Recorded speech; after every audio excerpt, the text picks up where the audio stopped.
evening, my friends.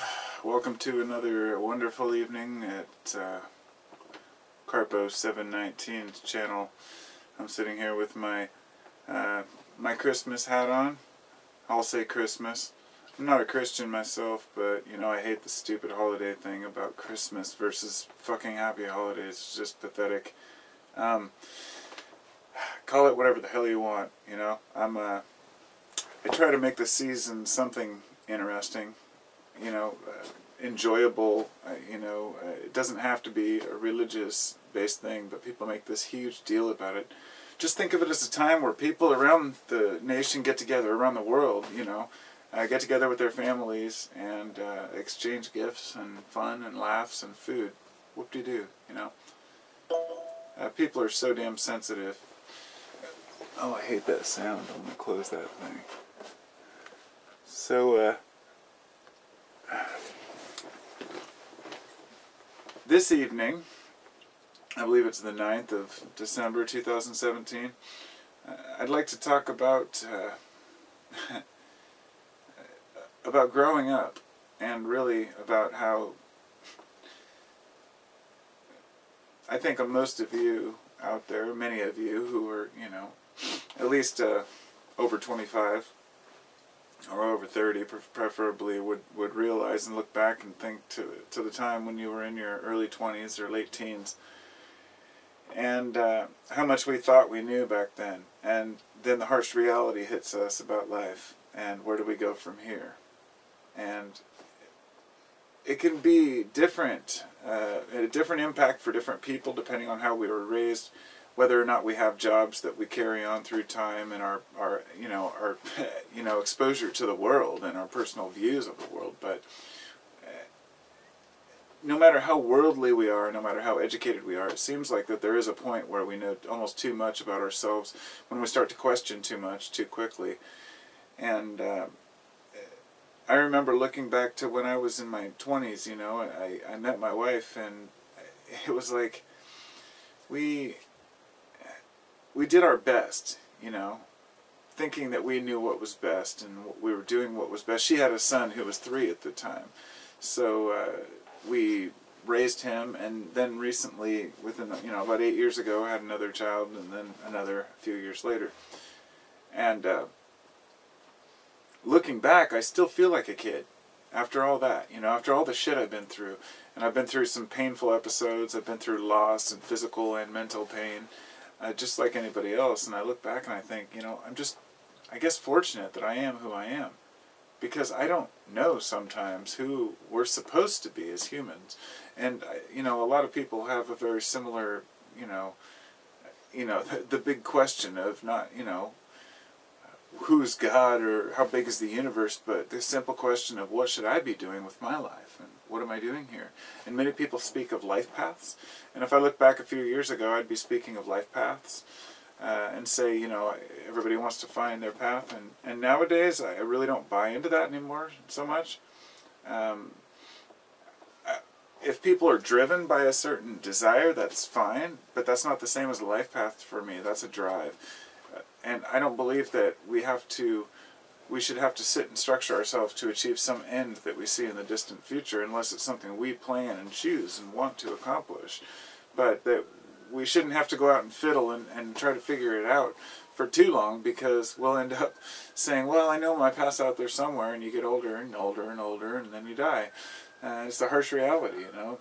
So we have to embrace the moment, and I have a different view of life, you know, than anyone else, just like we all have individual views about what to do while we're here. And even though I wake up and I have a stable mindset most of the day, and I do my routine, I still realize how fragile the mind, the ego, really is, and how simple it is for something to change our whole viewpoint of life in general, you know? It's just crazy. Our friends, our relationships.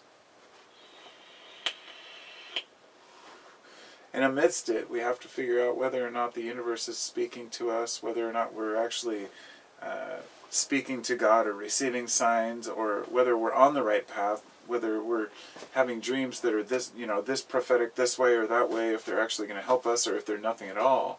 And all of us want to believe that there's some driving force, and we all want to believe that if we just think hard enough, we can figure it out. And I think for the individual that's possible, but it's hard for a skeptic, to step back and say, well, am I creating this, or is this something I was supposed to discover? In other words, do we discover it, or do we create it in our heads? That's a hard one, because that gets into some interesting territories. I don't know.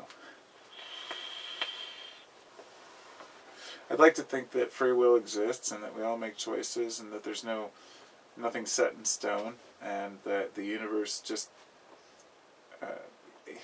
honestly, I don't know what I'd like to think. When I've thought through so many philosophies, whether or not a single monotheistic God exists, or whether it's polytheism, or levels, layers, like an onion, where there's higher beings and creatures, on and on. What is dark matter? What is this dark energy that supposedly takes up this invisible space? Is it another dimension? And what are other dimensions? And the way that all of these people try to use the idea of other dimensions to explain their point of view, and none of us really can comprehend any of that crap. And we get into this, this crazy, I don't know, especially today with all the information out there, especially for the young kids coming into, being adults now, they're just flooded with info, and they're probably overwhelmed. And you got to step back sometimes from it all and just say, well, what can I use here, right now, with my 5 senses, my 5 primary senses? And that's regardless of whether or not you have intuition, or we have gut feelings, and we feel with our heart. We know that we have neurons in our organs, and that we have a vagus nerve between our gut and our brain, and that the bacteria are plentifully and overwhelmingly more bacteria than our own cells in our body, and that they kind of drive the train, if you will. But we still know that we are all, it's an ecosystem, and we understand we're all connected and whatnot, but that we have to live the best life we can as individuals. That's the most crucial thing, is that we take care of ourselves first. We get really wrapped up in all the crazy details about what life might be, and forget that we have our 5 senses that are given to us by nature, evolutionary or otherwise, and we're meant to see the world through those lenses. That lens, that's our place. People want to talk about our path, and they're trying to see through other lenses. Perhaps, maybe we're meant to attain some Buddhahood, but I think that that's more of mankind's kind of desire to see further than he was meant to see, and trying to understand worlds that he can't understand, regardless of what's beyond here, or in the Matrix, or outside in the other dimensions. Here you are, and this one life is, so many people struggle to find a truth that they might never find, when it's been right in front of us the whole time. The writing on the wall is literally the writing on the wall. The trees outside, the flowers blooming, understanding the metaphors and the archetypes and how everything's connected. And it's something that we can walk along quietly by ourselves and smile, nod, and understand, and not have to justify to anyone, not have to overly express ourselves because we understand that part of it. But I think we should all yearn to express as much as we can the importance of feeling divinity, if you will, in nature to other people around us, so others feel and understand that we all feel the same way, that we are all on the same plane, that we're all here together experiencing confusion, misunderstandings, and loss and gain and happiness and sadness. And it's okay. That's what it means to be human. That's what we need to embrace. Emotion, experience, eccentricity. Let me know your thoughts. Talk to y'all later. Have a good evening. Peace.